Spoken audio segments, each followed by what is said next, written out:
히브리서 5장 12절부터 14절까지 함께 읽습니다.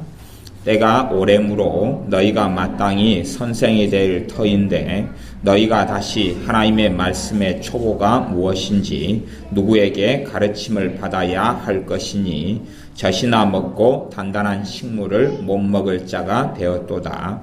대저 젖을 먹는 자마다 어린 아이니 의의 말씀을 경험하지 못한 자요 단단한 식물은 장성한 자의 것이니 저희는 지각을 사용함으로 연단을 받아 선악을 분별하는 자들이니라.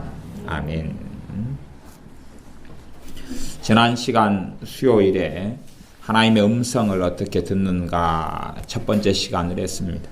아마 2시간 정도까지는, 이번 시간 정도까지는 최소한 하나님의 음성을 듣는 것에 대해서 좀 다루어야지 어느 정도까지 다루어지는 것 같습니다. 물론 사실은 더 여러 차례 말씀을 전해서 더 구체적으로 또 더 다양한 측면에서 말씀을 해야 되지만 사실은 2시간 정도만 해도 더 듣기를 싫어하는 분들이 많으셔서 시리즈 설교가 되면 사람들이 잘 안 들으시더라고요.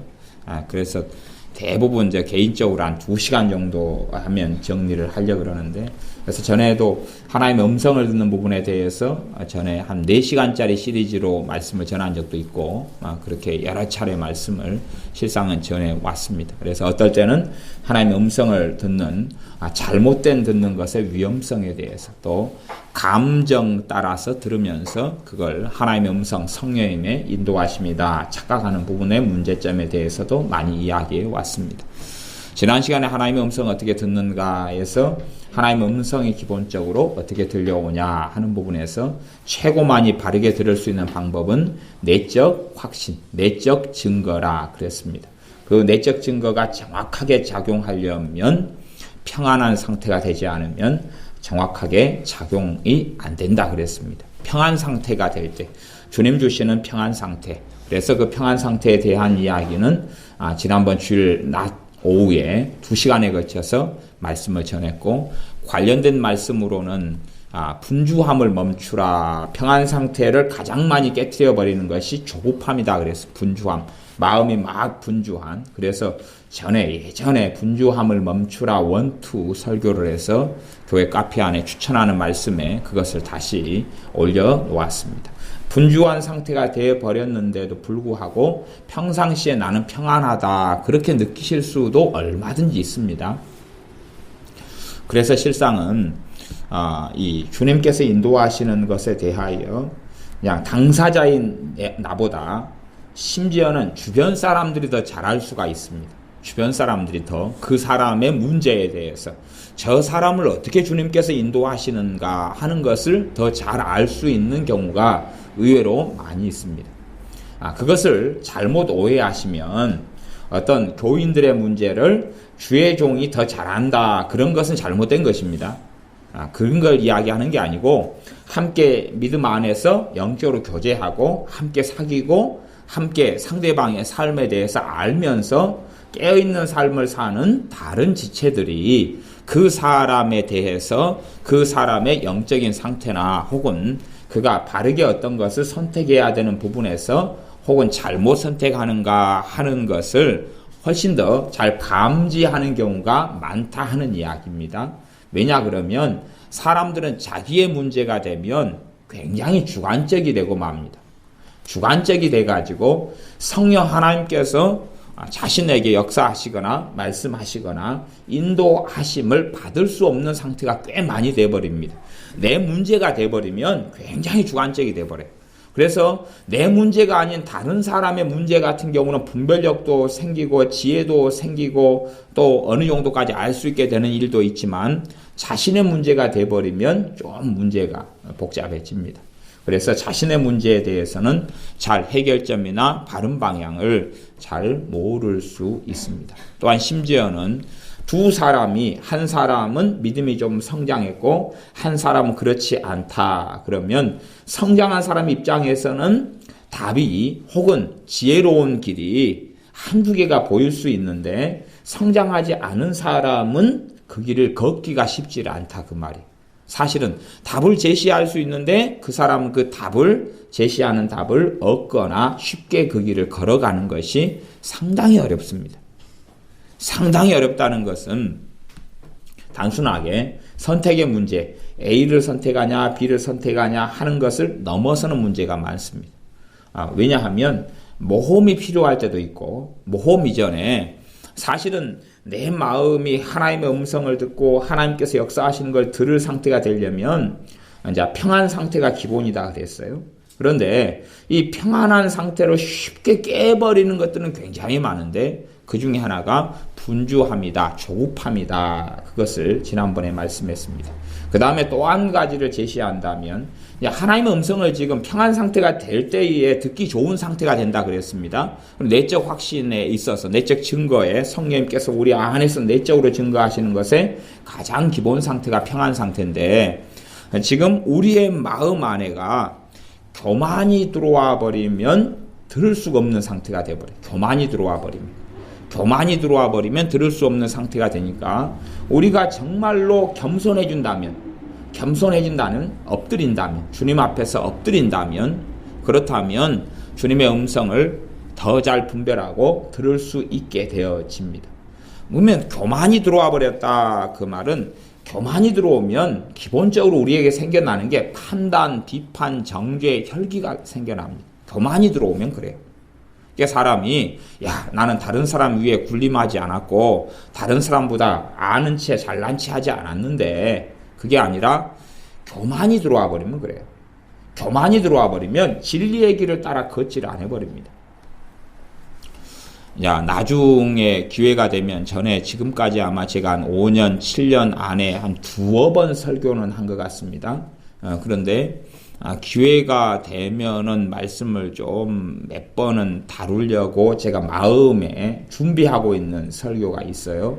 준비하고 있는 메시지가 뭐냐 그러면 믿는 사람들이 하나님의 백성이 아닌 사람들은 뭐 하나님하고 별로 상관없으니까 제껴놓고 예수님 믿는 사람들이 예수님으로부터 오는 복과 은혜를 하나님을 아버지로 섬기는데 하나님으로부터 오는 복과 은혜를 누리지 못하는 여러 이유가 있는데 받지 못하는 여러 이유가 있는데 그 가운데 한국 사람 가운데 믿는 사람은 핵심적인 이유 중에 하나가 정부에 대한 비판 때문에 그렇습니다. 정부에 대한 비판 때문에 그건 못 받습니다. 이건 제가 지금 심각한 이야기를 하는 것입니다. 정부에 대한 비판 때문에 그렇습니다. 하나님의 복을 못 받습니다. 왜 그러냐면 로마서 13장 말씀 같은 경우는 위에 있는 권세자들에게 뭐 하라 그랬습니까? 복종하라 그랬죠. 위에 있는 권세자들은 하나님의 사역자들이다 그랬어요. 하나님의 종들이다 그랬어요. 지금 위에 있는 권세자들은요, 대통령이든지 뭐 국회의원이든지 장관이든지 시장이든지 간에 그 자리를 차지하면 그 사람은 하나님의 사역자가 되어서 일을 행하는 것하고 로마서 13장 두 번이나 나와 있습니다. 그러면 과거에 로마서가 기록되어졌을 때는 로마가 제국의 시대고 로마 황제가 통치하던 시대고 그리고 법치국가의 사회가 아닙니다. 총독이라든지 아니면 황제라든지 다스리는데 그들은 대부분이 이방 신을 따라서 사는 사람들이고 하나님을 섬기는 사람이 아닙니다. 그럼에도 불구하고 그렇게 공적으로 국가를 다스리고 통치하는 일을 하는 사람들이 하나님의 사역자들이라고 성경은 언급을 해요. 이런 부분에서 정말로 이해가 부족해버리면 삶 속에서 하나님의 말씀을 심각하게 훼손하고 어기는 것이 되기 때문에 하나님이 주시는 복과 은혜를 받지는 못합니다. 예수를 믿는 사람들이요, 내 의지력이나 내 힘이나 내 능력으로 살 수 있는 세계가 좀 있고, 말하자면 내 신앙의 수준하고 내 기도하고 그렇게 내 의지력으로 주님을 섬기고 신앙 안에 설 수 있는 영역이 있지만 또 어떤 영역은 내 힘으로도 안 되고 능으로도 안 되고 내 기도를 해서 안간힘을 써도 안 되고 의지력을 사용해도 안 되는 부분이 있어요. 그런 부분에는 하나님의 은혜가 필요한 영역이 되어져. 그런데 말씀을 내가 정면으로 어기고 살아버리면 그 영역에 하나님의 은혜가 임하지를 않아 버려요. 왜요? 교만하니까 그렇게 돼버려요. 근데 그런 부분 가운데 하나가 한국 사람들, 믿는 사람들의 신앙이 황폐화가 되는 이유 중에 하나가 정부에 대한 비판과 공적과 판단과 정죄 때문에 그래요. 지금의 시대보다 최소 100배 이상이 악한 사회입니다. 지금의 시대보다 100배 이상이 정치인, 100배 이상의 권력자, 100배 이상의 시장, 총독, 황제가 악해요. 왜냐하면 지금의 법은 아무리 악법 그래도 굉장히 좋은 법 속에 있어요. 왜냐하면 국제화 사회가 되어버렸기 때문에 공산주의 국가가 아닌 한은 법 자체가 아무리 악법 그래도 성경 로마서 하나님의 말씀이 기록될 시대보다는 10배, 100배가 훨씬 더 좋은 법 안에가 있어요. 심지어는 대통령이라 할지라도 법을 어기면 대한민국이 얼마나 민주주의 국가인지 압니까? 역사 이래로 대통령들이 다 줄줄이 어디 들어갔습니까? 감옥에. 이건 법치국가가 되지 않으면 일어날 수가 없는 일이에요. 전제국가, 독재 속에서는 대통령이 감옥에 가는 일이 일어날 수가 없는 거예요. 어떻게 갑니까? 권력을 가졌는데. 이런 사회 속에서 더군다나 이런 대한민국 사회가 아니라 할지라도 국가의 권력자에 대해서 하나님의 사역자들이기 때문에 복종하라 그랬어요. 복종하라 그랬어요. 그러면 최소한은 봐보세요. 이제 우리가 교통신호를 가다가 어겼어요. 그러면 경찰관이 와서 삐고 그래가지고 멈추세요 그럴 거 아니에요. 그죠? 거기에서 이제 내 잘잘못이 어때든지 간에 정말로 경찰관이 지금 하나님의 일을 수행하고 있는 거예요. 하나님의 일을 수행하고 있다 그 말이에요. 그러면 내가 그 양반하고 치고받고 싸우거나 혈기를 부리거나 지금 잠깐 조금밖에 속도가 안 올라갔는데 당신이 나를 잡을 수 있냐? 혹은 주차 딱지를 뗐어요. 그러면 당신이 뭔데 지금 나가 주차를 잠깐밖에 안 했는데 떼가지고 견인해 버리느냐? 이런 마음들이 생겨나면 사실은 그 사람의 인생과 삶 속에 하나님께서 열어주시는 복과 은혜를 받지를 못해요. 지금 이것이 예수 믿는 사람들에게 있어서 심각한 문제입니다. 대한민국 사는 심각한 문제예요. 그런 것이 기본적으로, 그래서 기본적으로 경찰관이나 소방서 직원이나 이런 시청 공무원이나 우리가 또 동사무소에 가면 직원들 있잖아요. 저런 사람들이 지금 하나님의 사역자가 돼가 일을 행하는 거예요. 저 자리에 있으면요. 그래서 그 사람들이 다 옳고 다 바르게 할 수는 없어요. 최소한은 내가 그들에 대한 뭐가 있어야 되냐? 그러면 존중이 있어야 돼요. 존중과 존경. 대통령이나 장관이나 누가 다 오를 수 없어요. 당연히. 그러죠? 오를 수 없어요. 그러나 내게 뭐가 있어야 된다고요? 존경심이 있느냐 하는 것이. 그게 최소한입니다. 최소한이에요. 아주 나쁜 사람이 그 자리에 서도 내게는 이제 무엇이 요구되냐 그러면 존경심이 요구돼요. 존경심이 요구돼요. 그것이 있느냐 없느냐예요. 존경심이 요구돼요. 한 걸음 더 나아가서 성경은 목회자에 대해서도 이야기합니다. 주의 종에 대해서도요. 주의 종이 악랄하고 못된 사람도 많아요. 진짜로. 그래서 그런 사람을 겪는 경우도 많아요. 그럼에도 불구하고 문제는 하나님의 종의 자리에 있기 때문에 존경을 받아야 돼요. 존경을 받아야 돼요. 그러니까 여러분이 악한 목회자를 만났을 수도 있어요. 그러나 존경받아야 되고 존중돼야 돼요. 그 사람 때문이 아니라 그 사람이 모세의 자리에 앉았고 하나님의 말씀을 전하는 자리에 섰기 때문에 그러는 것이에요. 한국교회가 WCC로 가고 그 개들이 노는 개판 5분 전으로 막 달려갔다 그래도 주의 종이 나는 존경을 받아야 돼. 어쩔 수 없어요. 그건. 그래서 그분이 잘못하고 잘못 가르치는 것을 따라가라는 이야기가 아니에요. 틀린 건 틀린 거지만 내 안에 뭐가 있어야 된다는 이야기입니까? 존경심이 있어야 돼요. 존경심.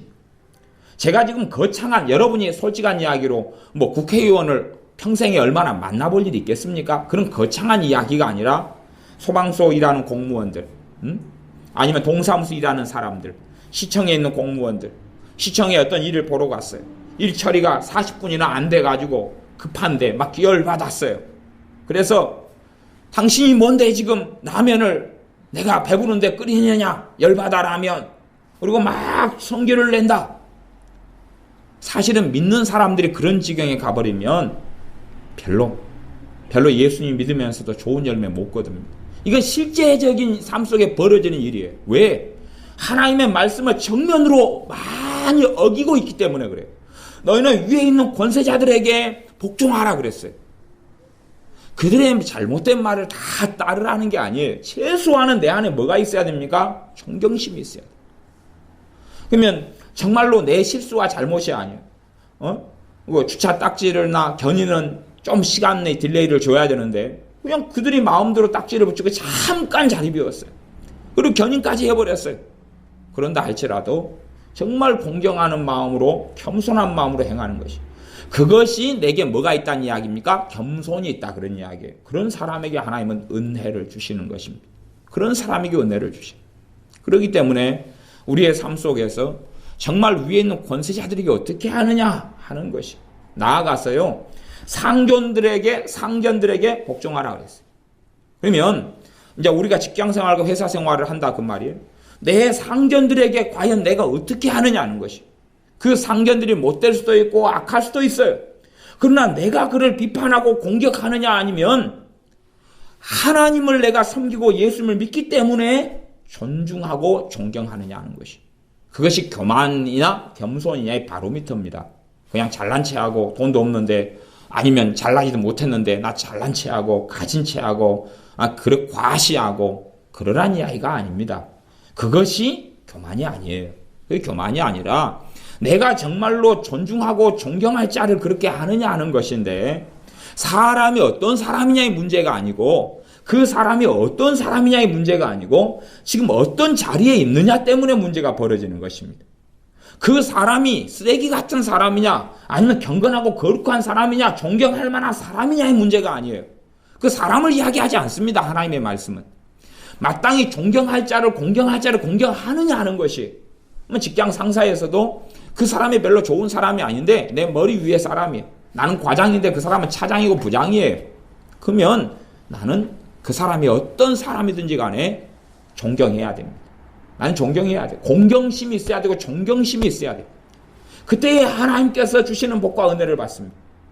그래서 기본적으로 권세자들 국회의원이 잘못된 길을 걸어가는 것을 올바르다, 착하다, 바르다 그럴 필요는 없어요. 당연히 틀렸으니까 틀렸다라고 말하지요. 그러나 문제는 그들이 하나님의 사역자인 부분이 있다 그 말이에요. 하나님의 사역자의 부분이 있었기 때문에 그들을 비난하고 정죄하고 욕할 때 굉장히 조심해야 된다 그 말이에요. 굉장히 주의하고 조심해야 돼. 대통령에 대해서 불만과 불평이 있을 수 있어요. 문제는 믿는 사람이 불평과 불만이 있을 수 있는데 지금 어느 기준이냐 그거예요.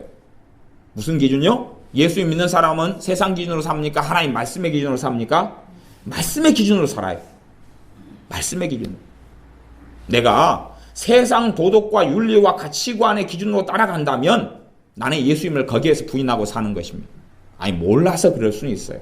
문제는 내가 관심도 없다면, 하나님의 기준이 아니라 하나님의 말씀의 기준이 아니라 세상의 기준이라면 하나님으로부터 오는 건 받을 생각은 말아야 됩니다. 그래야 돼요. 그래서 하나님의 음성에 대해서 가장 기본적인 것은 이 겸손함이에요. 겸손함. 그 겸비함이 필요해요. 그게 없다면, 그래서 하나님의 음성을 듣는 가장 큰 문제점이 조급함, 평안하지 않은 평안 상태에서, 그리고 교만이다 그랬어요. 교만. 그 상태가 되니까 자신은 이렇게 살펴봐도 큰 문제가 없어요. 저렇게 살펴봐도 큰 문제가 없어요. 근데 왜 나는 성령님께서 말씀하신 음성을 듣지 못하느냐? 왜 나는 인도하심을 잘 받지 못하느냐? 그런데 문제는 그것이. 자, 그 다음에 남편과 아내 사이에도 문제가 생깁니다. 문제가 무슨 문제냐 그러면, 이제 남편과 아내는 믿음 안에서 말씀 안에서 동등합니다. 근데 유감스럽게 또 하나의 문제가 있어요. 또 하나의 문제가 뭐냐 그러면 아내의 머리가 남편이라는 게 문제가 되어버립니다. 이게 이제 성경 진리의 문제가 그것이. 그래서 독립대별인 경우는 상관없는데 함께 사는 경우는 문제는 남편이 신자든 불신자든 머리가 되어버린다는 게 문제예요. 그러면 뭐가 필요합니까? 아내에게서 남편에 대한 뭐가 필요해? 존경심이 필요해. 이것이 이제, 그래서 고를 때 잘 고르라 그랬잖아요. 무조건 존경해야 돼. 네? 그 양반이 걷는 길이 다 옳다 그게 아니고 뭐가 있어야 된다고요? 존경심. 그게 겸손이에요. 그게 겸손이에요. 존경해야 돼. 공경해야 돼. 이게 문제가 되는 거예요. 그래서 사실은 제가 그 설교를 시리즈로 한 2-3시간 하면 정말 이제 죄가 확 드러나 버리고 정말 듣기 싫은 설교가 되겠지만 잘 듣는 사람은 거기에서 하나님의 복과 은혜가 임해요. 막혔던 길이 풀려요. 막혔던 길이. 그래서 제가 그냥 맛배기만 조금 하고 지나가겠는데 언제 그 설교를 하게 될지는 모르겠는데 옛날에 몇 번 설교는 했습니다. 옛날에 몇 번 설교했어요. 한 5년 7년 전. 그러죠? 제가 옛날에 몇 번 설교했어요. 물론 지금 설교하면 좀 더 깊이 다루고 좀 더 자세히 다루는 측면이 있게 될지 모르겠습니다만은 어쨌든 해야 될 이야기는 정말 다 했다 그렇게 생각하시면 돼요. 한 2번 설교할 것을 한 10분 안에 들었으니까 얼마나 좋습니까? 근데 그 부분에 있어서 정말 바르게 깨닫지 못하면 다 영적으로 장님이 돼버리고 맙니다. 내가 잘못된 자리에서 어떻게 하나님의 음성을 듣겠습니까? 쉽게 이야기하면 화장실에서 애가 제가 전문적인 분야가 똥 이야기잖아요. 화장실에 애가 화장실을 맡겨놓은 다음에 물을 잘못 내려가지고 똥이 범람을 했습니다. 거기에다가 밥상을 넣고 밥 먹기예요. 식욕 돌겠느냐 그 말이죠. 그 상태에서 식욕이 돌겠느냐 그 말이에요. 그것처럼 내가 판단이 있고 비판이 있고 정죄가 있어요. 무슨 판단이 무서운 것입니까? 권세자들에 대한 판단이 무서운 거죠. 권세자들. 성경에서 랭킹 1위로 이야기하는 권세자들은 정부의 권세자들을 이야기합니다. 랭킹 1위의 권세자가 정부의 권세자예요. 제가 예를 들어 북한까지는 상상을 못하겠고 북한까지는 상상을 못하겠고 제가 그냥 중국에 산다. 중국 공산주의입니다. 공산주의이기 때문에 애 낳는 것도 허락을 맡아야 낳습니다. 애 몇 명만 놓을 수 있습니까? 단 한 명. 단 한 명. 단 한 명. 그러면 제가 중국에 산다면 저는 중국의 공산주의 권력기관에 저는 순종할 겁니다. 그가 하나님에 대하여 거역하고 거스르는 것이 아니라면 진리의 길에 특별히 어긋나지 않는다면 예를 들어 공산주의는 위에서 오더 내리고 물론 중국 같은 경우는 자유시장 경제가 함께 이제 혼합돼서 그렇습니다. 근데 더 오리지널 독재 속에 들어가는 악랄한 공산주의로 간다면 너는 이 직장 가져. 너는 이거에. 너는 저거에 그럴 거예요. 하지만 그 세계 속에서 순응하고 공경하고 산다 그 말이에요. 내가 자유가 있는 영역이라면 상관없지만 그렇지 않은 영역이라면 공경해야 돼. 그것이 하나님께서 주시는 복과 은혜의 문을 열게 되는 것입니다. 그래서 우리의 삶 속에 반드시 공경심이 있어야 돼. 동등한 수평의 위치면 큰 문제는 없어요. 수평의 위치는. 근데 부부는 수평의 영역이 있고 또 하나는 남편이 머리에. 문제는 그것 때문에 그래요. 그래서 여자분들이 많은 경우에 기도가 응답되지 못하는 일이 그것 때문에 그래요. 왜냐하면 자기 머리. 그 남자의 머리는 그리스도고 아내의 머리는 누구다고요? 남자다고. 그래서 처녀딸인 경우는 처녀딸, 결혼 안 한 처녀딸, 그리고 부모의 품 안에 있는 처녀딸 경우는 자신의 머리가 누구가 돼요? 아버지가 돼요. 친정아버지가 돼요. 처녀니까 친정이 아니죠. 결혼해야지 친정이 생기는 거죠. 자기 아버지가 돼요. 독립하지 않은 경우를 이야기합니다. 성인되지 않고 독립하지 않은 경우에. 그래서 함께 살아갈 경우에는 이 처녀가 잘못된 결정을 내리면 이것을 아버지가 무마시킬 수가 있어요. 머리가 되니까. 그래서 그 영적인 원리에 대해서는 예를 들어서 아내가 잘못된 하나님께 그냥 헌금을 100만 원 내기로 작정을 해버렸다. 사인을 해버렸다. 그런데 남편이 안 돼 그러면 하나님 말씀은 무효가 된다 그래요. 죄가 전혀 안 되고 무효가 된다 그랬어요. 대신 남편은 머리예요. 그래서 남편은 그 위에 다른 권위가 없기 때문에 남편이 내가 100만 원을 하나님께 드린다 그렇게 했으면 지켜야 된다 그랬어요. 안 지키면 죄가 돼버려요. 그러니까 남자하고 여자하고는 하나님이 다루시는 게 틀려요. 그래서 동등한데 예수님 안에서는 종이나 아니면 자유인이나 남자나 여자나 차별이 없어요. 지금 그 진리의 측면이 있고 또 하나는 질서적인 측면에서 머리가 된 영역이 있어요. 내가 예수님을 믿고 살아가면서 은혜 생활을 하려면 남편에 대한 공경심을 회복할 때 그 사람이 어떤 사람이냐는 상관없고 어떤 사람이냐는 상관없어요. 그래서 상처를 더 많이 받아버린 경우는 이게 어렵죠. 이 싸움이 어려울 거예요. 그러나 그 싸움에 하나님은 복과 은혜를 주시는 거예요. 그 싸움에 하나님은 은혜를 주신다. 그런 이야기예요. 그렇기 때문에 우리의 삶 속에서 마땅히 공경할 자를 공경하는 건 정말로 중요합니다. 그래서 그 사람이 권세자들, 그죠? 권세자들, 위에 있는 권세자들, 첫째는 정부 관료들, 정부 관료 가운데 가장 일반적인 정부 관료들은 이런 시청 공무원, 동사무소 공무원 있죠? 네, 그런 사람들. 아니면 복지 같은 것도 이렇게 국가에서 연결돼 가지고 하면 그런 쪽 계통의 공무원들, 이런 사람들은 존경할 만한 사람들이 되어져요. 그 다음에 이제 그런 국가의 권력자들, 위에 있는 권력자부터 해가지고 우리를 돕기, 행정적으로 돕기 위한 사람들까지, 실제로 그 사람들의 관계 속에서 또 알코올 음주 측정하고 이런 경찰들도 다 포함되는 것이, 다 존경해야 될, 마땅히 존경을 받아야 될 사람들이 됩니다. 그들을 존경하지 못하면 문제가 심각해져요. 그 다음 두 번째는 주의 종이 어떠든지 간에 주의 종에 대한 존경심이 있어야 돼요.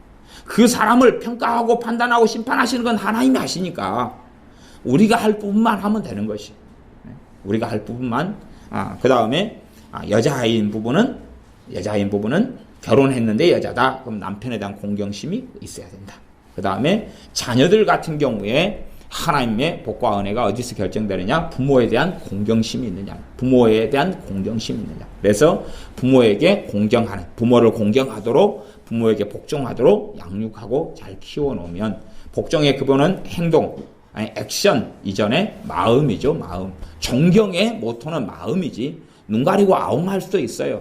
행동은 막 존경하는 척하고 마음으로는 궁시렁 할 수 있다. 그러면 입으로는 궁시렁 하면서 내가 약자니까, 내가 이 심부름을 안 하면 용돈을 삭감시켜 버릴 때니까 무서워가지고 궁시렁 하면서도 하는 건 부모 공경도 아니고 복종도 아니다 하는 이야기입니다. 이런 하나님의 말씀을 그냥 명백하게 잘못 지키고 있는 경우는 실상은 어떻게 하나님의 음성을 제대로 듣겠어요? 인도가 어떻게 나타나겠느냐 그 말입니다. 성령의 인도하심이 있어서 하나님의 음성, 성령의 음성이 있어서 그 길을 걸어갈 텐데 그게 없어요. 인도하심 없어요. 잘못된 자리에 내가 있잖아요. 지금 잘못된 자리에서는 그걸 잘 듣고 알 수가 없어요. 명백하게 말씀을 어기고 있는 그런 자리 속에서, 물론 어떤 죄들은요, 많은 죄들은 근심하고 살아가요. 그럼 명백하게 말씀 어기는 게 맞지요. 근데 그런 죄들은 연약함 속에서 오는 죄들이에요. 그렇기 때문에 그런 죄들이 당연히 군심이 있지만 거기에 성령의 역사가 없다 그러는 게 아니에요. 그런데 이제 어떤 사람은 근심으로 가지만 아주 고의적으로 근심하는 사람들 있죠. 그런 것은 평가는 하나님만이 하십니다. 근데 고의적으로 취미생활로 그냥 고의적으로 열렬하게 근심하고 그러면서 마음의 가책도 느끼지 않고 마음에 하나님 앞에서 죄로 깨닫지도 못하는, 열렬하게 낙심하고 절망하고 눈물의 떡을 먹으면서 눈물 젖은 밥을 먹으면서 그러면서도 전혀 거스려서 싸우려고 하지 않는다. 그런 경우는 하나님의 주시는 음성을 듣고 걷고 걸어갈 수가 없습니다. 그래서 실제적으로 어떤 국가의 권세자들에게 그들에 대해서 공경심이 없는 사람들이 누리는 그런 거에 대한 예화들은 많이 있어요. 근데 그런 걸 설교하는 시간은 아니기 때문에 실제로 벌어지는 일에 대한 것들은 별로 제가 깊이 있게 다루지 않습니다. 그런 부분에서 제가 추천할 만한 책은 존 비비어 목사님의 책 가운데 과거에 순종이란 책도 좀 잘 됐는데 순종이란 책은 좀 그 부분이 좀 제가 보기엔 빈약한 부분이 꽤 많아요. 그거 말고 존경이란 책이 있어요. 아마 두란노에서 나왔던가 어디에서 나왔던가 모르겠어요. 존경이란 책은 그 부분을 좀 잘 다루고 있는 것 같아요. 존경이란 부분. 그래서 제가 옛날에는 존 비비어 목사님의 존경이란 책을 가지고 좀 설교를 좀 하고 말씀을 좀 가르치는 그런 시간을 좀 가져야 될까 그렇게 생각했던 적이 있을 정도로 좀 잘 돼 있어요. 그래서 여러분이 설교 때 부족한 것들은 좀 그 책을 좀 읽어보시면 좋겠어요. 그 관련된 부분의 말씀을 쭉 따라가면서 이렇게 설명하고 있어서 그 정도만 읽어봐도 그 부분에 제가 시리즈 설교해야 될 필요성은 아마 없어지지 않을까 이렇게 생각합니다. 그래서 하나님의 음성을 듣는데 문제는 어떻게 듣느냐 이전에 내가 어떤 자리 속에 있느냐, 어떤 상태 속에 있느냐가 문제가 되어져 버립니다. 그리고 이제 오늘 읽은 말씀은 히브리서 5장 12절부터 14절까지 말씀인데 때가 오려므로 너희가 마땅히 선생이 될 터인데 너희가 다시 하나님의 말씀의 초보가 무엇인지 누구에게 가르침을 받아야 할 것이니 젖이나 먹고 단단한 식물을 못 먹을 자가 되었도다. 이 믿음이 어린 상태에서 있어버렸다. 그런 말. 어린 상태에서 있어버리면 이 가장 하나님의 음성에 이제 여러 것 중에서 지난 시간에 이제 그걸 반복하지는 않겠습니다. 은사적인 부분도 이야기했고, 또 내적 확신의 부분도 이야기했고, 여러 부분을 이야기했는데, 이제, 또 하나님의 음성을 듣는 가장 일반적인 게 뭐냐면 분별력입니다. 분별력이에요, 분별력. 똥인지 된장인지 분별력이에요. 분별하는 분별력이에요. 근데 어린 상태가 되어져 버리면 분별력이 없어요. 분별력이 없어요. 문제는 이제 그것이 또 문제가 되어져요. 그러니까 자기가 영적으로 어린 상태가 되어졌어요. 하나님이 뭘 말씀하시는 걸 내가 들을 수 있고 받을 수 있는 상태나 신앙이 안 돼버려요. 잘 안 돼버려요. 그래서 하나님은 뭐든지 다 말씀하실 수 있잖아요. 그럼 여러분 자녀에게 미적분 한번 가르쳐 보십시오. 한 3살짜리, 5살짜리한테. 다 가르칠 수 있잖아요. 알아듣는지. 그거 어떻게 알아듣는지. 여러분이 회계장부 가져다가 회사 회계장부를 갖다가 자식한테 10살짜리한테 가르쳐 보세요. 알아듣는지. 그러니까 영적으로 어린 상태로 있어버리면 하나님이 아무리 말씀하실 수 있다 그래도 알아듣고 깨닫는 것이 한계예요. 실제로 여러분은 아셔야 됩니다. 환상 속에 있지는 마셔요. 하나님은 전능하시니까 알아먹게 말씀하실 수 있잖아요. 그런 환상 속에 들어가지 마십시오. 제발 덕분에. 왜냐하면 주님께서 이 땅에 육신을 가지고 오셨어요. 제자들에게 말씀하셨어요. 제자들이 제대로 알아먹어요? 못 알아먹어요? 못 알아먹어요. 주님이 하신 건 정말로 최선이에요. 최선이에요. 주님이 최선이에요. 나를 본 자는 아버지를 보았느니라 그랬어요. 주님이 하시는 이야기를 제자들이 못 알아먹어요. 그러니까 어떤 환타지 속에 들어가지는 마세요. 현실적으로, 말씀을 현실적으로 보세요. 주님이 했을 때 제자들은 못 알아먹어요. 그것처럼 주님의 최선을 다해도 문제는 이제 받고 듣는 사람이 알아먹고 들을 수 있느냐의 문제라니까요. 그런 문제예요. 그러지 자기가 영적으로 어려가지고 못 알아먹거나 못 듣는 문제를 하나님께 전가시키면 안 됩니다. 책임을 전가시키면 안 돼요. 그냥 어린 상태의 아이는 어린 수준밖에는 들을 수가 없는 거예요. 그 수준밖에는 들을 수 없고 그 수준밖에는 알아먹을 수가 없어요. 그 수준밖에는. 여러분의 자녀를 낳아가지고 수준에 맞는 교육을 시킬 수밖에 없잖아요. 어린 자녀, 말도 잘 못 알아먹는 자녀에게 도대체 뭘 어떻게 이야기할까요? 자동차에 대해서 5살 돼가지고 의원이 6살인데 6살 된 의원이가 자동차를 물어봐요. 엄마 저건 뭐예요? 누나 저건 뭐야? 물어보면 그 자동차. 그래? 그럼 누나 자동차의 구동 원리가 어떻게 해? 자동차 부속품 좀 이야기해 줘봐. 응? 그랬더니 그래 엔진이 있고 크랭크 축이 있고 기어가 있고 막 그러면 그래 구체적으로 이야기해봐. 엔진 뜯으면 뭐가 나와? 정말 그렇게 질문할 수 있을까요? 혹은 엔진에 대한 부품을 6살짜리에게 이야기한다 해서 알아먹을 수 있겠느냐 그 말이에요. 못 알아먹는 게 얼마나 맞느냐 그 말입니다. 내가 성장하고 자라지 않으면 알 수 없고 못 알아먹어요. 그렇기 때문에 내가 성장하지 않으면 뭐가 없어요? 분별력이 없어요. 분별력이 없어요. 히브리서 5장 14절을 보면 단단한 식물은 장성한 자의 것이니 저희는 지각을 사용함으로 연단을 받아 선악을 분별하는 자들이니라. 장성한 자들, 믿음이 성장한 사람들은 무엇이 있습니까? 선악. 하나님께로부터 온 것인지 세상 정욕과 악으로 마귀로부터 온 것인지를 분별하는 무엇을 가지고 있어요? 분별력을 가지고 있어요. 분별할 수 있는 눈과 귀와 시각을 가지고 있어요. 분별력을 가지고 있어요. 그래서 선악을 분별한다 그런 것이. 오늘 무진이하고 은수하고 데리고 산에 가서 고사리를 끊었어요. 그래서 제가 애들 고사리 끊는 재미를 보라고 애들에게 자 고사리 여기 있다. 그러면 애들은 열심히 찾아도 잘 보이지가 않아요. 봉사 문구력 잡기죠. 그래서 계속 또 불러가지고 또 가르쳐 했어요. 고사리 여기도 있고 여기도 있고 여기도 있다. 그리고 전화 하나도 안 끊고 애들 둘이 막 끊게 했어요. 여기 있다. 그리고 고사리를 계속 끊게 했어요. 왜냐하면 아직은 고사리에 대해서 분별력이 지금 안 생겼다 그런 말이에요. 저도 고사리에 대해서 분별력이 생기기까지는 시간이 오래 걸렸습니다. 어머니를 따라서 산에 봄철 되면 고사리 끈으로 갔는데 안 보이는 거예요. 어머니는 그냥 한가만 일을 할 동안에 몇 개 끊다 보면 시간이 다 가는 거예요. 안 보였어요. 변별력이 없고 분별력이 없는 거예요. 한참 산에 가서 하니까 이제 딱 보면은 좀 보여요. 한 3분의 1 정도 쫙 보여요. 그래서 이제 제가 어느 몇 년을 다니다가 제가 교만해졌어요. 야, 나도 이제 고사리 좀 볼 줄 안다. 그랬더니 그 다음에 어머니께서 저를 데리고 가시는 다른 산으로 데리고 가시더라고요. 근데 문제는 산이 다르니까 고사리 종자가 다른 거예요. 종자가 달라서 색깔이 다른 거예요.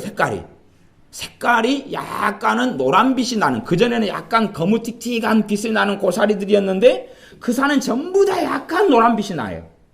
그러니까 고사리가 하나도 안 보이대요. 보이지가 않는 거예요. 색이 다 종자가 틀려서 색이 틀린 거예요. 고사리가. 분별력이 이제 없어지는 거예요. 그 산에서 한 며칠 갔더니 그 다음에는 고사리가 또 보이기 시작하더라고요. 그렇게 고사리에 대한 분별력만 얻으려고 그래도 시간이 많이 필요하잖아요.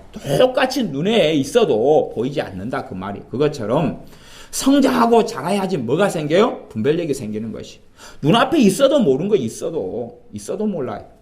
그 겨울에도 있는 식물 가운데 고사리하고 비슷한 애가 있어요. 이렇게 고사리를 모르는 애들은 다 속아 넘어가요. 겨울에도 있는 고사리는 겨울에는 다 죽어버리고 이제 뿌리 상태나 씨앗 상태가 남지요. 근데 고사리에 대해서 분별력도 없는 경우가 있어요. 잘 모르니까. 어제 그제 광양에 갔는데 애들이 보리밭을 본 다음에 야 신기하다 그래요. 왜냐하면 보리가 그렇게 난 줄을 애들이 몰랐다 그래요. 중학생 애들이 데리고 갔는데 이게 보리단 말이에요. 야 그러면 그 말로만 듣던 손으로 꼬가지고 비벼먹는 그거란 말이에요. 지금 비벼먹으면 돼요? 야 보리가 익지도 않았는데 어떻게 비벼먹냐. 그러니까 아직은 분별력이 안 생겼잖아요. 그래서 하나님의 음성에 대하여 무엇이요? 음성 중에 하나가 분별력이에요. 분별력. 성령님께서 무엇으로 역사해요? 분별력으로 역사해요. 분별력은 성장해야 하는 거예요. 그러면 모든 부분에 성장한다기보다는 어떤 영역에 있어서 내가 성장하면 그 부분에 분별력이 생기죠. 또 어떤 영역에 성장하면 그 부분에 분별력이 생겨요. 어떤 영역에 성장하면 내가 분별력이 생겨요. 그렇기 때문에 이 분별력은 지체됨하고 연결되어 있습니다. 지체됨이란 이야기는 하나님의 음성을 듣는 통로가 다른 몸의 지체일 수 있는 경우도 많아요. 하나님의 음성을 듣는 다른 통로가 다른 몸의 지체가 되는 경우도 많다 그 말이에요. 왜냐하면 나는 이쪽 영역에서 성장하지 않았어요. 그렇기 때문에 분별력도 없고 지혜도 없고, 지금 하나님의 음성을 듣는 또 다른 방법은 지혜입니다. 지혜. 그래서 야고보서 1장 말씀에는 너희가 지혜가 부족하거든 후히 주시고 꾸짖지 아니하시는 하나님께 구하라. 그러면 지혜를 주시리라. 그래서 여러분들이 하나님께 지혜를 구해보세요. 그러니까 지혜를 못 받는 사람은 그 사람 안에 뭐가 있다는 이야기입니까? 의심, 믿음이 없다는 이야기. 이게 여러분 믿음의 수준을 딱 보시려면 지혜가 필요한 순간의 수준에서 지혜를 구하세요. 지혜가 안 오면 여러분이 지혜를 못 받는 수준이에요. 지혜를 왜 못 받는다 그랬어요? 야고보서 1장 말씀에는 의심이 있다. 믿음이 없다. 그 말. 믿음이 없다. 믿음이 없는 사람. 자동으로 오지 않고 믿음이 없는 사람은 죽게 받을 줄로 생각하지 말아라 그랬어요. 지혜의 부분에 있어서. 그러니까 문제는 하나님의 문제라기보다는 하나님의 음성에 대한 부분, 하나님의 음성을 듣고 못 듣고 하는 것은 우리의 문제, 대부분. 우리의 문제인데 여러분이 지혜가 필요한 부분, 하나님의 지혜가 필요한 부분에 있어서는 기도를 해보세요. 구체적인 상황을 이야기하는 것입니다.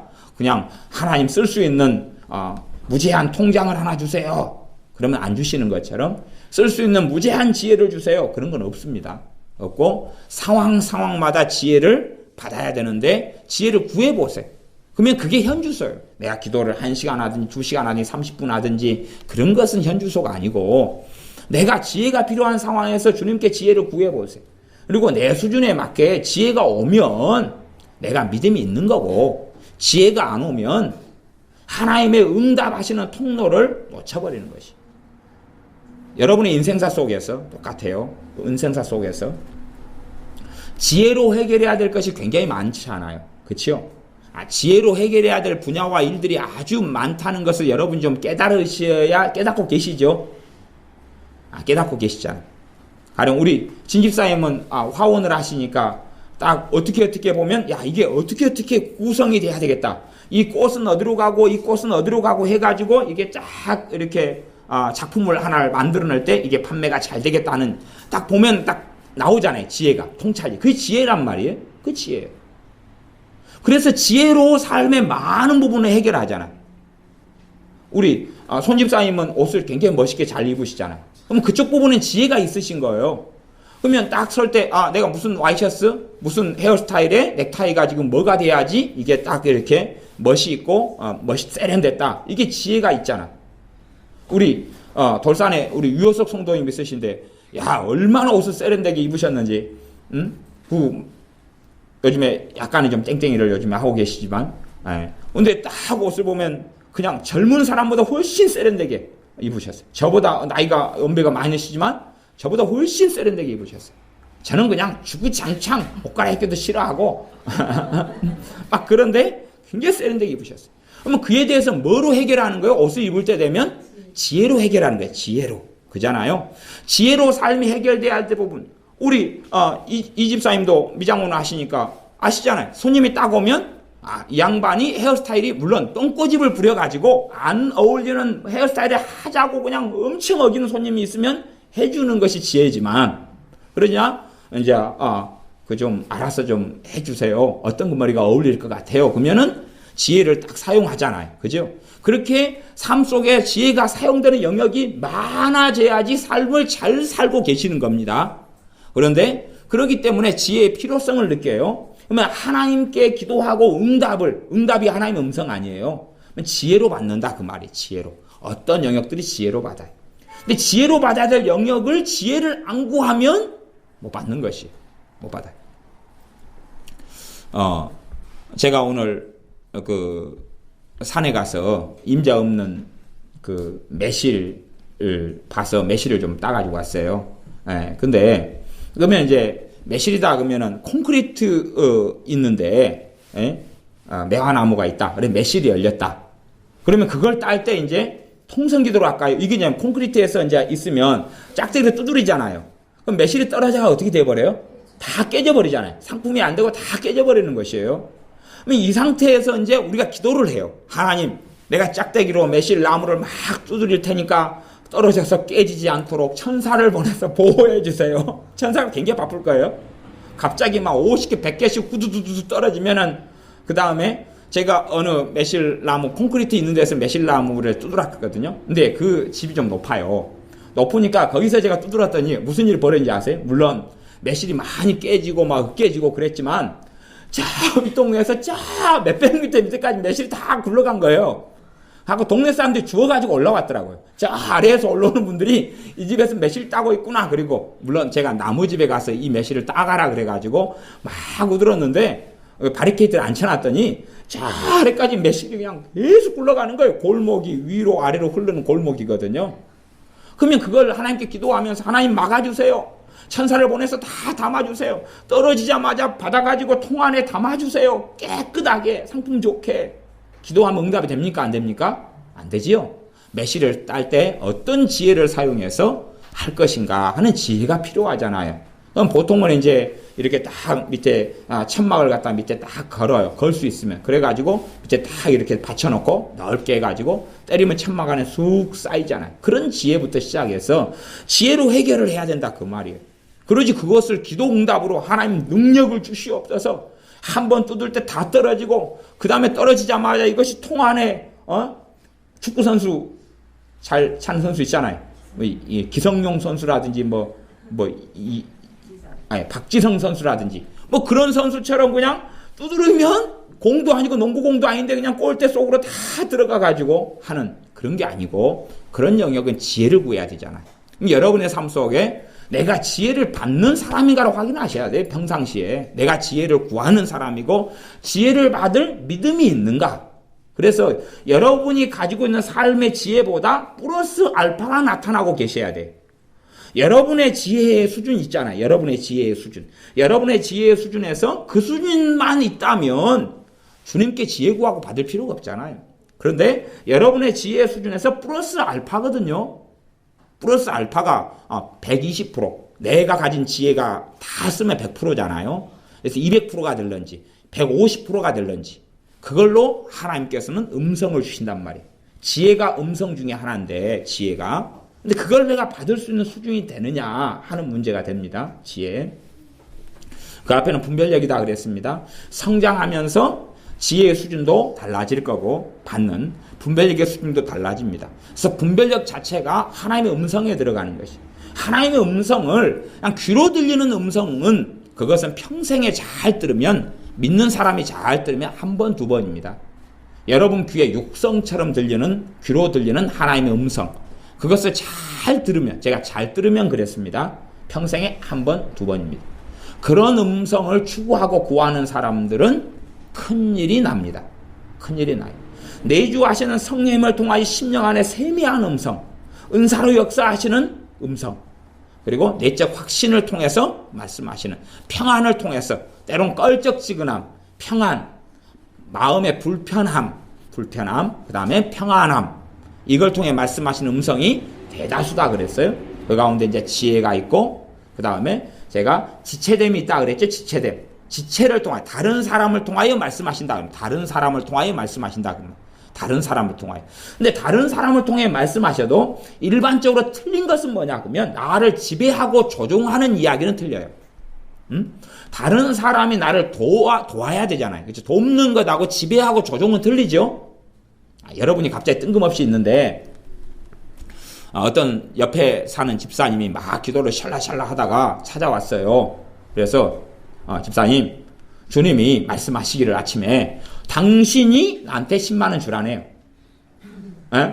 그리고 주님이 자기한테 말씀했다는 거 10만 원 내놓으라고 자기한테 주라고 그랬다고. 에? 그러면 그런 것은 지배하고 조종하려는 거잖아요. 그렇죠? 심지어는 주의 종이 기도를 샬라샬라 해보더니 어떤 집사님에게 헌금 10만 원 내놓으세요. 하나님이 그렇게 말씀하셨어요. 그러면 그 지배하고 조종하는 거다 그 말이에요. 그것은 주님이 말씀하시는 게 아니에요. 다른 지체가 하는 것은 돕는 거예요. 돕는 거예요. 돕는 부분에서 다른 지체가 응답을 받을 수 있어요. 왜냐하면 각 지체마다 손은 어떤 부분이 유능하죠? 손으로 하는 일이 유능해요. 손 쪽에는 지혜가 있다고 하면 손 쪽에는 지혜가 있어요. 그 다음에 발로 하는 부분에는 발이 유능하고 발이 능력이 있고 발 쪽에가 지혜가 있어요. 그렇기 때문에 각 믿는 사람마다 유능한 부분, 은혜가 있는 부분, 지혜가 있는 부분, 또 성장한 부분, 개발된 부분이 틀려요. 그러면 내가 내 영역이 아니면 다른 사람의 지혜를 빌리면 되잖아요. 봐보세요. 제가 어떤 영역에 있어서 별로 지혜가 없어요. 여기서 200%가 작용해도 저 사람 50% 작용하는 것보다 못할 수 있잖아요. 이해되십니까? 그러면 저 사람의 지혜를 빌려야 되는 것이 저 사람의 지혜를. 그것이 하나님의 음성이고 하나님의 응답이고 하나님의 인도하심이에요. 아니 내가 이 부분에 있어서는 내가 아무리 지혜를 200% 500% 사용해도 별 볼 일 없어요. 다른 사람이 그 부분에 훈련되고 준비된 사람, 그래서 다른 사람을 통해서 하나님 역사하시는 것이 많이 있다 하는 것입니다. 성경은 심지어 사도 바울이라 할지라도 사도행전 21장 4절에는 그렇습니다. 그 제자들이 성령님의 감동으로 바울더러 예루살렘에 들어가지 말라 하더라. 사도 바울 같은 정말 성령 충만한 사람인데도 고집을 피우면서 예루살렘에 들어가려고 그래요. 그런데 제자들에게 성령님이 감동하셔요. 그래가지고 사도 바울에게 예루살렘에 들어가지 말라 그러는 것이. 그러나 사도 바울은 내가 예수님 때문에 죽기도 각오했다. 그리고 놔라. 그리고 들어갑니다. 들어가서 고생당하고 감옥에 2년간 있다가 이제 죄인의 신분으로 이게 배 타고 로마로 갑니다. 그러면서 또 파선하고 난파해버려요.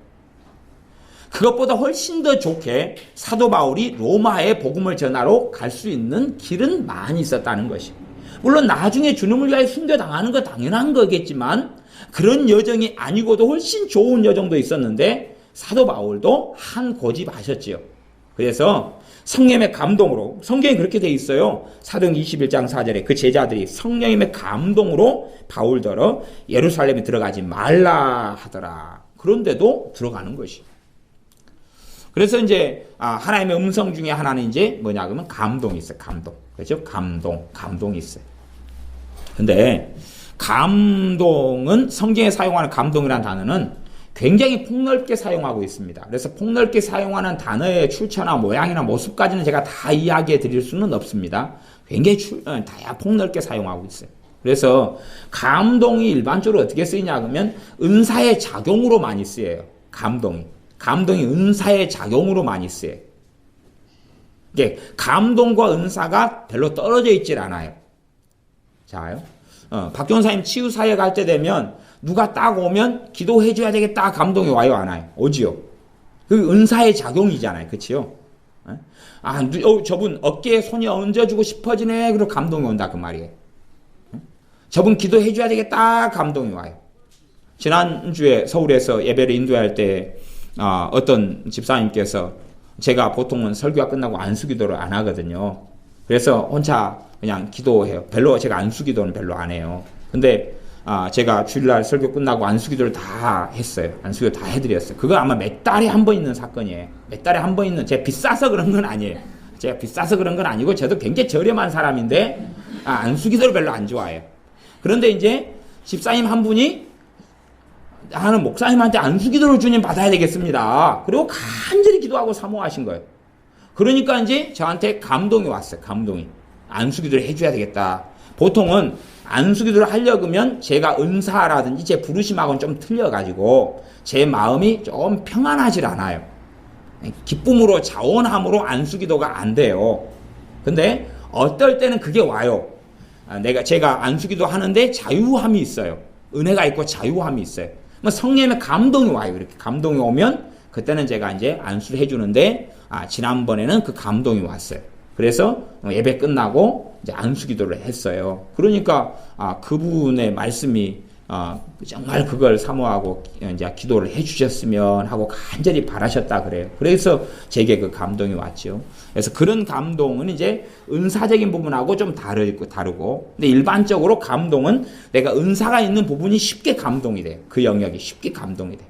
제가 어떨 때는 대부분 요즘에는 제가 애언기도 같은 걸 별로 안 합니다. 근데 애언기도는 사실 하고 있어요.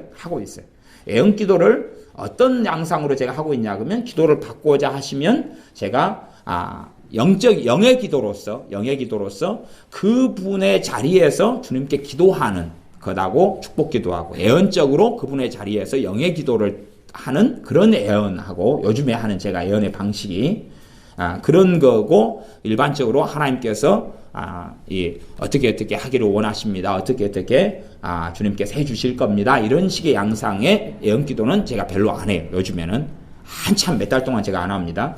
근데 어떤 분들하고는 대화를 하다 보면 이분에게 애언기도를 해줘야 되겠다는 감동이 막 오는 경우가 있어요. 애언기도를 해줘야 되는다 감동이 막 이와요. 그런 분들이 간혹 있어요.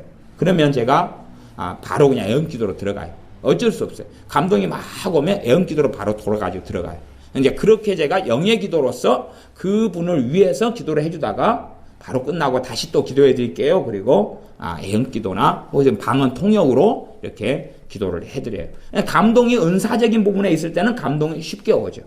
그래서 감동의 부분이 하나님께서 말씀하시는 음성이에요. 그래서 성경 여러분이 감동에 대한 부분을 성경으로 많이 찾아보면 아실 수가 있어요.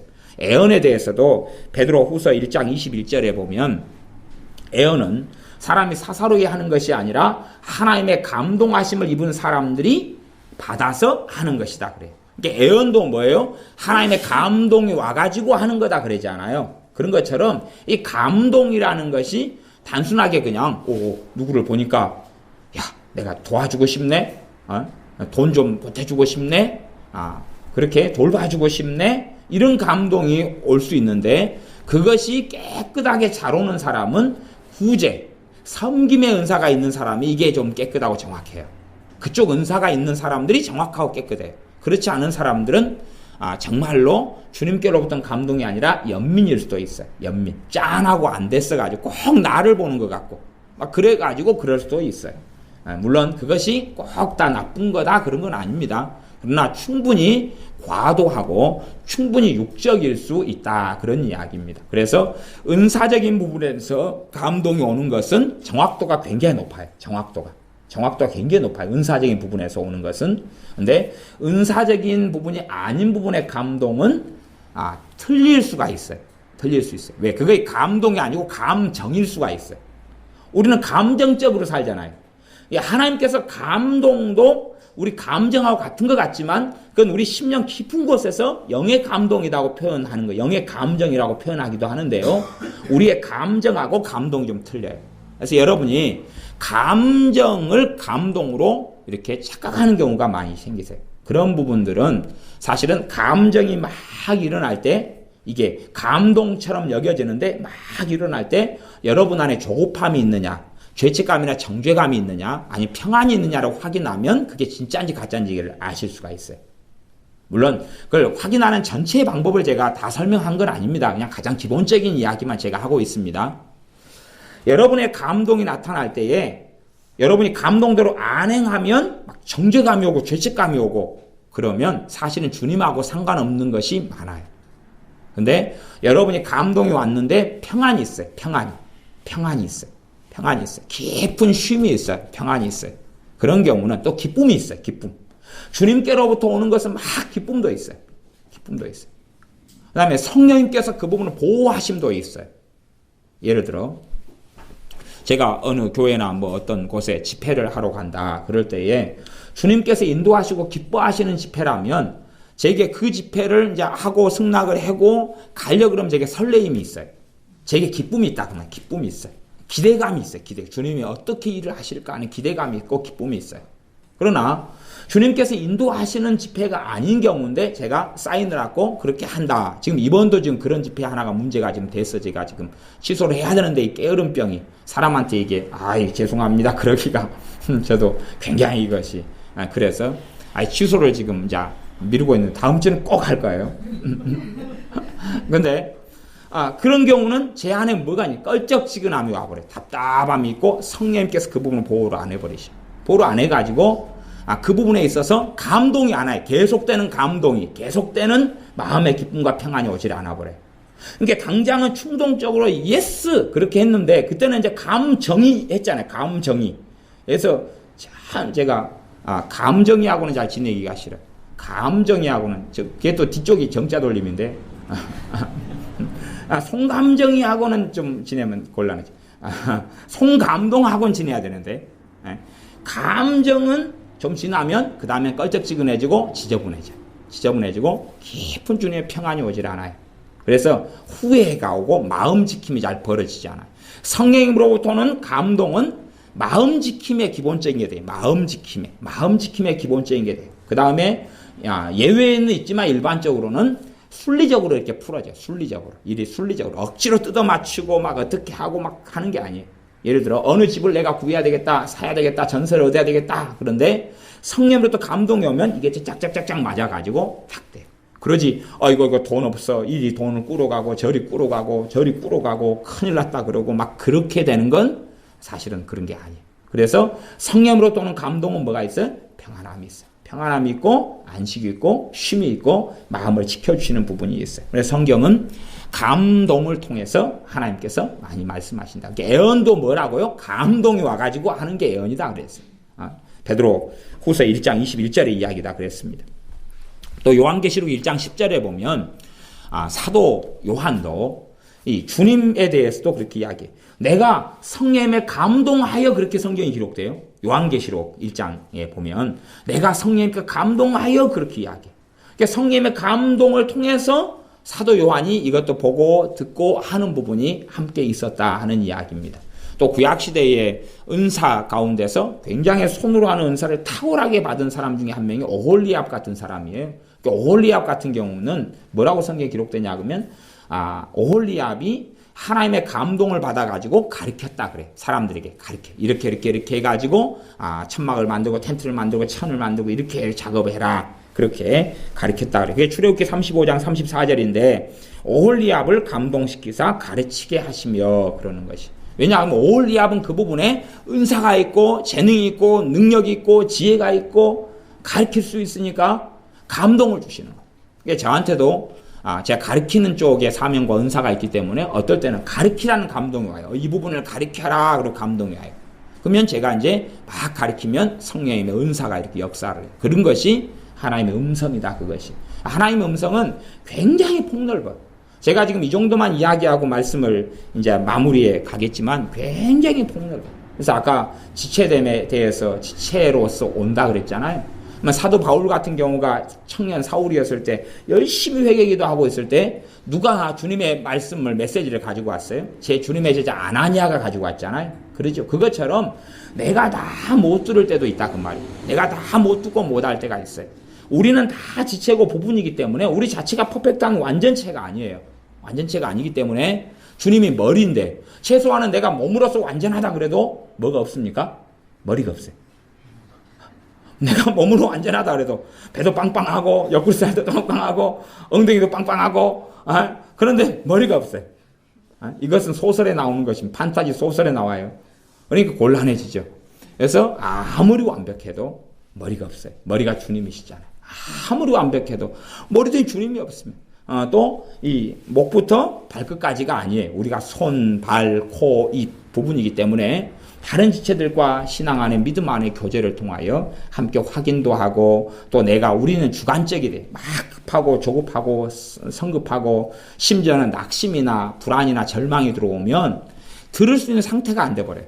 그러니까 그럴 때는 이제 이해 당사자가 아닌 경우나 주변 사람들이 좀 더 분별력이 좋아져요.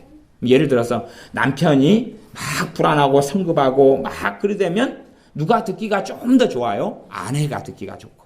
아내가 또 당사자가 돼가지고 막 어떻게 하지? 시어머니 문제가 있는데 막 어떻게 할지 모르잖아요. 그럴 때는. 그러면 남편이 잘 분별하고 들을 수 있는 상태가 된다. 그런 말이죠. 그렇게 해서 서로 돕고 살아갈 수 있습니다. 그래서 우리의 삶 속에서 하나님께서 말씀하시는 음성을 어떻게 듣는가 하는 걸로 1시간, 2시간 이제 그렇게 해서 마무리하고 정리하겠습니다. 여러분의 삶 속에서 하나님의 음성을 교만이 아니라 겸손의 상태.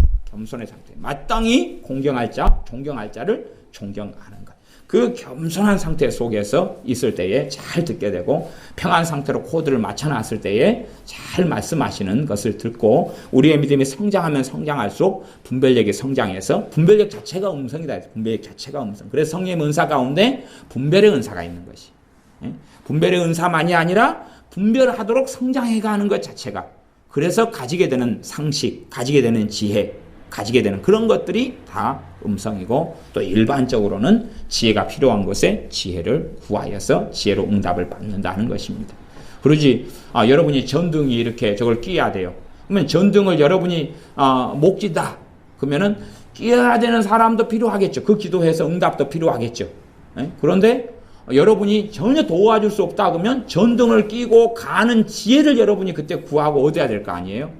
그러면 그래가지고 이렇게 하면 되구나. 그리고 혼자 해야 할 수밖에 없는 경우에는 그렇게 해가지고 주님의 음성, 주님의 인도하심, 성령의 인도하심과 도우심을 받아서 예수님 믿는 사람들이 정말 이 땅 위에서 살아갈 때에 예수님을 위하여 당하는 고난, 또 내 믿음이 성장하고 성숙하는 열매가 맺는 연단, 그거 외에 어리석어서 또 죄 때문에 판단 착오해서 당하는 어리석음은 없어야 한다. 그런 말입니다. 차로 운전해 갈 때 판단 착오를 해보면 어찌 돼요? 판단 착오를 해버리면 접촉 사고 나잖아요.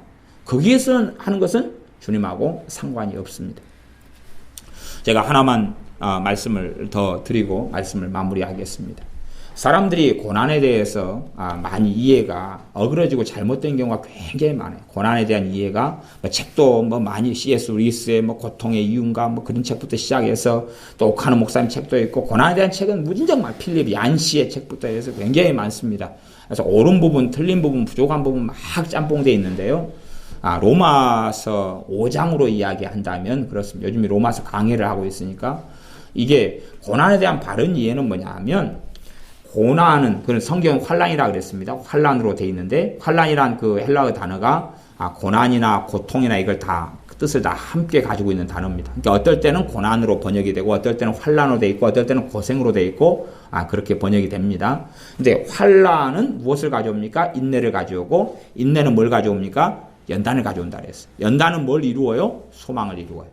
그러면 이거에 대해서 이해를 어떻게 잘못해버리는 경우가 많냐 그러면 내가 고난을 갖다 10번 당했어요. 갖고 너무 고통스러워요. 야, 그러니까 곧 내 소망이 이루어지겠구나. 절대 안 이루어집니다. 그것은 고난이 아닙니다. 고난인데 성경 로마서 5장에서 이야기하는 고난이 아닙니다. 그러면 제가 비유로 해가지고 설명해 드리는 게 가장 간단하니까 비유를 해드리겠는데 대장간이 있어요. 대장간에서 내가 호미를 만들어야 돼요. 좋은 호미. 그러면 대장간에서 쇠를 이렇게 끄집어내죠. 끄집어내요. 그래가지고 쇠를 끄집어내요. 쇠를 달구죠. 이게 일단 고난입니다. 그죠?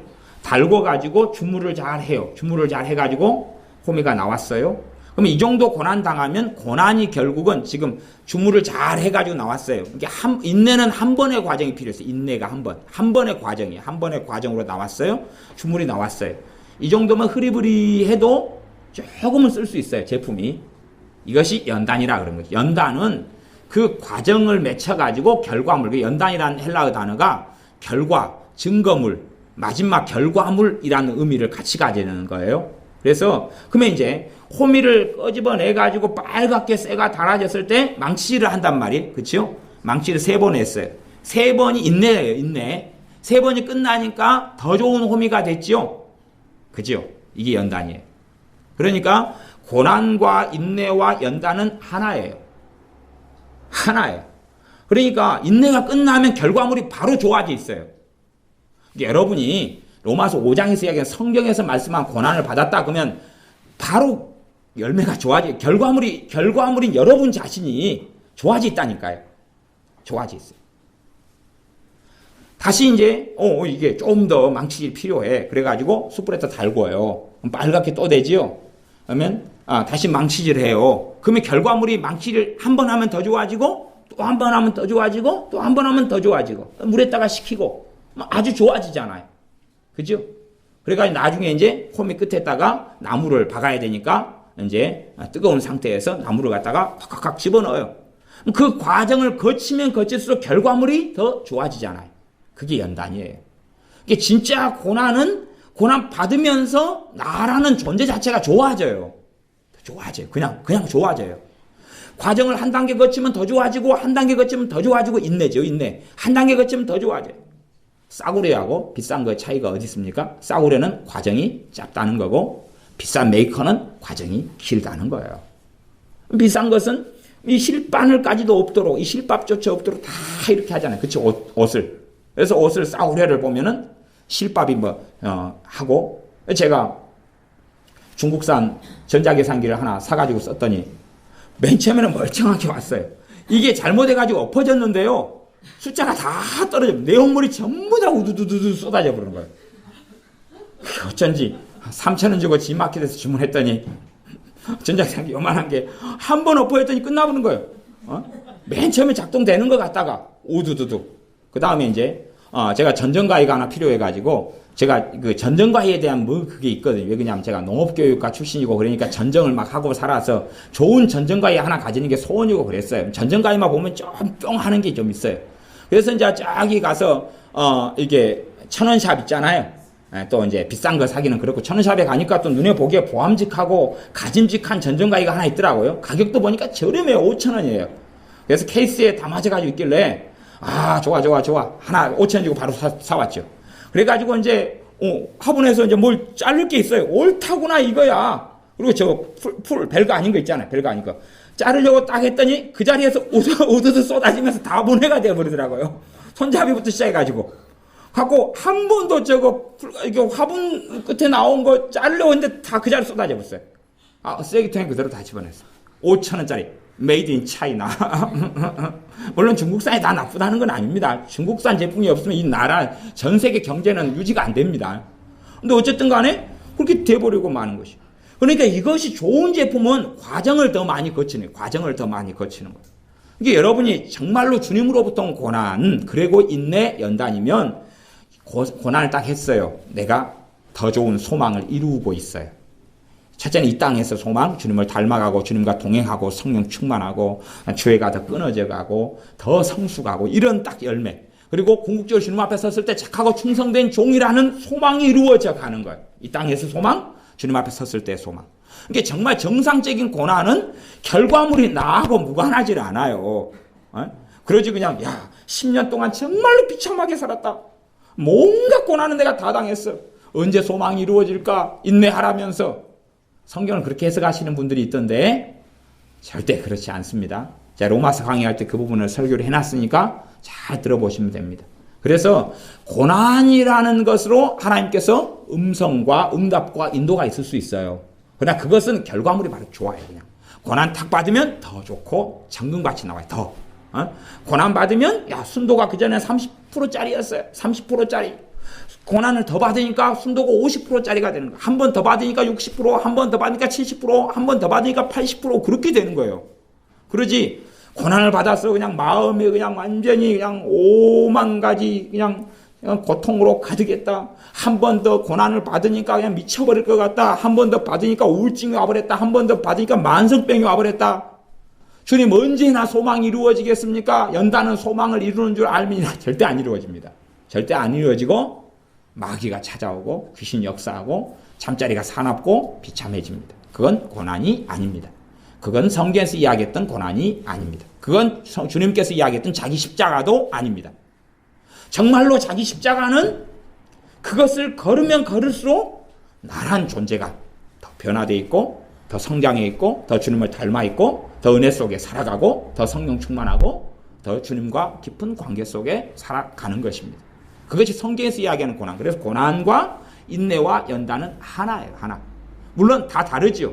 대장간에 있는 그 호미가 있다, 낫이 있다 그러면 그것하고 망치하는 것하고 그 다음에 그것이 호미나 낫이 좋게 변하는 것은 그래도 과정도 있고 달라짐도 있지만 이것이 뗄래야 뗄 수 없는 관계 속에 있어요. 그래서 그 부분을 이해를 잘 못하시기 때문에 제가 대장간의 비유로 이렇게 말씀을 드렸습니다. 기도하겠습니다.